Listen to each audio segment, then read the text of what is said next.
Assalamualaikum warahmatullahi wabarakatuh. Kita kembali lagi ke video pembahasan ulangan harian pertama kita. Kita lanjutkan dari nomor 11 sampai nomor 20 ya.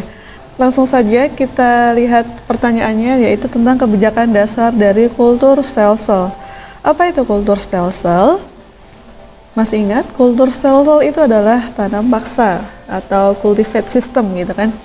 Nah, ada 5 pernyataan atau 5 statement di sini yang kalian harus cari adalah yang menunjukkan kebijakan dasar dari tanam paksa ini. Kita lihat langsung saja dari statement nomor 1. Tanah yang digunakan untuk tanaman wajib tetap dikenai pajak. Benar atau salah? Salah ya. Karena tanah yang digunakan oleh tanaman ekspor untuk tanaman ekspor itu dibebaskan dari pajak. Statement kedua, rakyat mengerjakan tanaman tidak boleh melebihi 3 bulan. Benar, tidak boleh melebihi masa tanam padi. Kemudian yang ketiga, kelebihan hasil produksi akan dikembalikan kepada rakyat. Benar atau salah? Benar ya, walaupun endingnya atau secara pelaksanaan tidak seperti itu. Statement keempat, mewajibkan setiap desa untuk menyisihkan sebagian tanahnya untuk ditanami komoditas ekspor juga benar. Terakhir, para petani diharuskan untuk mempersiapkan ladang, menanam dan menjaga perkebunan, iya atau tidak? Bukan ya, kewajiban ini diterapkan untuk pemerintah kolonial. Jadi yang merupakan kebijakan dasar dari kultur stel-sel itu ada di 2, 3, dan 4. Nah, jawaban yang benar adalah 2, 3, dan 4. Bagi kalian yang benar menjawab di Edu Fikri tapi disalahkan oleh sistem, itu untuk bonus buat kalian ya. Jadi untuk pertanyaan nomor 11 ini adalah bonus. Kita lanjut ke nomor 12. Tujuan utama dari penerapan kebijakan tanam paksa di bawah Gubernur Jenderal Johannes van den Bos. Apa? Johannes van den Bos menerapkan kebijakan tanam paksa. Tujuannya adalah untuk menyelamatkan negara Belanda dari kebangkrutan ekonomi. Jawabannya adalah C. Jadi negara Belanda pada saat itu bangkrut atau mengalami kekurangan dana karena banyaknya perlawanan yang diterima di wilayah Hindia Belanda, terutama dari Pangeran Diponegoro, Imam Bonjol, dan juga peperangan Belanda sendiri yang ada di Eropa. Jawabannya adalah C.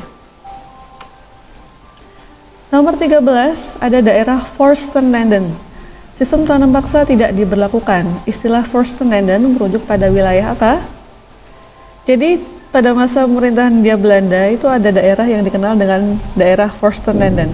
Daerah Forstenlanden itu adalah daerah yang dibebaskan dari kegiatan tanam paksa. Forstenlanden itu merujuk kepada wilayah kerajaan. Jadi wilayah-wilayah kerajaan seperti Kasunanan Surakarta, Kesultanan Yogyakarta, dan yang ada di Sumatera maupun di Kalimantan itu disebut dengan istilah Forstenlanden. Tidak diberlakukan tanam paksa karena rakyat itu bekerja untuk raja lokal, bukan untuk pemerintah Hindia Belanda. Nah, kita ke nomor 14, alasan dari kaum humanis menentang sistem tanam paksa itu adalah karena rakyat Indonesia bukan sebagai pelaku ekonomi, bukan. Yang B, menindas kebebasan para penguasa pribumi, bukan. Sangat bertentangan dengan prinsip monopoli perdagangan, juga bukan. Yang D, bertentangan dengan etika dan kemanusiaan. Ya, iya, jawabannya adalah yang ini, bertentangan dengan etika dan kemanusiaan.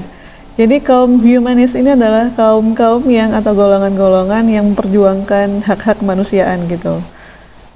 Yang E jelas salah ya, tidak sejalan dengan pemerintah. Untuk nomor 14, alasan kaum humanis menentang tanam paksa itu adalah bertentangan dengan etika dan kemanusiaan. Sekarang kita ke nomor 15. Pelaksanaan dari kebijakan pintu terbuka di Indonesia tidak terlepas dari perubahan peta politik di Belanda pada pertengahan abad ke-19, yaitu ditandai dengan adanya apa? Politik pintu terbuka. Politik yang memberikan peluang sebesar-besarnya kepada pihak swasta yang ada di luar negeri untuk menanamkan modal di Indonesia atau di Hindia Belanda. Ini ditandai dengan apa? Kemenangan Partai Liberal dalam pemilu parlemen. Jadi jawabannya adalah yang A. Kemenangan Partai Liberal dalam pemilu parlemen. Kita ke nomor 16. Peraturan yang mengatur pemilik perkebunan bebas untuk memperkerjakan kuli di perkebunan atau kontrak kerja disebut dengan istilah apa? Kontrak kerja antara pihak swasta dengan para kuli ya di sini disebut dengan istilah kuli ordonansi atau undang-undang perkulian. Yang isinya di situ ada peraturan-peraturan apa saja yang disepakati antara kuli dengan pengusaha swasta itu sendiri. Nah, kalau ponali sancti apa? Masih ingat ponali sancti? Ponali sancti itu adalah hukuman ya, hukuman yang dibebankan kepada pihak yang melanggar kontrak.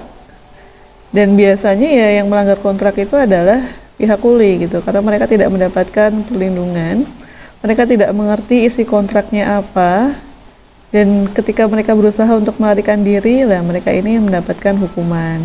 Kalau Suikerwet apa kemarin? Suikerwet itu adalah undang-undang tentang gula, tanaman gula. Ordenemer itu adalah istilah untuk menyebut pengusaha. Sedangkan appanage ini adalah tanah lungguh atau tanahnya raja. Nah, kemudian kita ke nomor 17 tentang praktik eksploitasi dalam penerapan kebijakan pintu terbuka membuat kaum humanis yang dulu menentang sistem tanam paksa bersuara lebih lantang. Hal tersebut yang menyebabkan lahirnya politik etis. Dari pilihan-pilihan di bawah ini, pernyataan yang tidak tepat terkait dengan politik etis itu adalah apa? Dipelopori oleh kaum humanis Belanda, benar. Bertujuan untuk menyejahterakan rakyat di tanah jajahan, benar. Dalam praktiknya menjadi sarana eksploitasi baru oleh Belanda, juga benar. Pelaksanaannya tidak diawasi oleh pemerintahan Belanda, benar. Karena masih banyak terjadi penyimpangan ya. Jadi jawaban yang tepat yang tidak tepat terkait dengan politik etis itu adalah pelaksanaannya mencerminkan tujuan awalnya. Jadi walaupun tujuannya mulia ya untuk menyejahterakan rakyat di tanah jajahan, tapi pada pelaksanaan banyak terjadi penyelewengan. Nomor 18 sekarang ada salah satu dampak kemenangan Partai Liberal Belanda dalam pemilu adalah diterapkannya sistem ekonomi liberal atau liberalisme ekonomi di tanah jajahan. Berikut ini informasi yang tidak tepat terkait dengan liberalisme adalah menumbuhkan kreativitas warga negara serta iklim persaingan, benar ya, karena liberalisme itu begitu menjunjung yang namanya kebebasan individu. Kegiatan perekonomian bergantung pada modal milik negara, benar atau salah? Salah, tidak tepat. Kenapa? Karena perekonomian negara liberal atau ekonomi liberal itu bergantung kepada modal milik swasta, bukan milik negara. Jadi jawaban yang tepat adalah yang ini. Oke. Kita ke nomor 19. Segi positif dari paham liberalisme yang sudah diperkenalkan di Indonesia sejak masa penjajahan Belanda itu adalah apa? Perdagangan bebas? Tidak ya. Kebebasan dan kesetaraan? Nah, liberalisme nih, kebebasan dan kesetaraan. Jawabannya adalah yang ini. Langsung saja ya. Kita ke nomor 20. Pertanyaan terakhir. Tentang pelaksanaan politik etis di Hindia Belanda yang ternyata tidak sesuai harapan kaum humanis, termasuk dalam kebijakan di bidang pendidikan atau edukasi. Penyelenggaraan pendidikan di Hindia Belanda awalnya diharapkan untuk dapat meningkatkan kesejahteraan rakyat. Ternyata pada kenyataannya digunakan untuk keuntungan swasta, yaitu apa? Melahirkan kuli baru? Bukan ya, orang-orang terdidik, orang-orang tercerahkan, tidak dijadikan kuli. Lalu memperluas kekuasaan Belanda? Bukan juga. Memindahkan kuli keluar Jawa, ini adalah penyimpangan dalam transmigrasi, bukan edukasi, salah. Memperluas lahan pertanian milik Belanda juga tidak ada kaitannya dengan edukasi. Jawaban yang benar itu adalah menghasilkan juru administrasi di perkebunan. Jadi Belanda itu mengadakan pendidikan untuk orang-orang pribumi atau untuk orang-orang lokal. Tujuannya adalah untuk mencetak pegawai-pegawai administrasi Belanda yang bisa digaji dengan harga yang murah. Ya, itu adalah bentuk penyelewengan dalam sistem edukasi politik etis.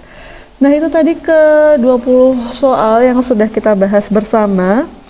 Semoga kalian di sini menjadi lebih paham. Kalau ada pertanyaan bisa dituliskan dalam kolom komentar yang ada di YouTube ya, di bawah video ini. Saya akhiri dulu. Assalamualaikum warahmatullahi wabarakatuh.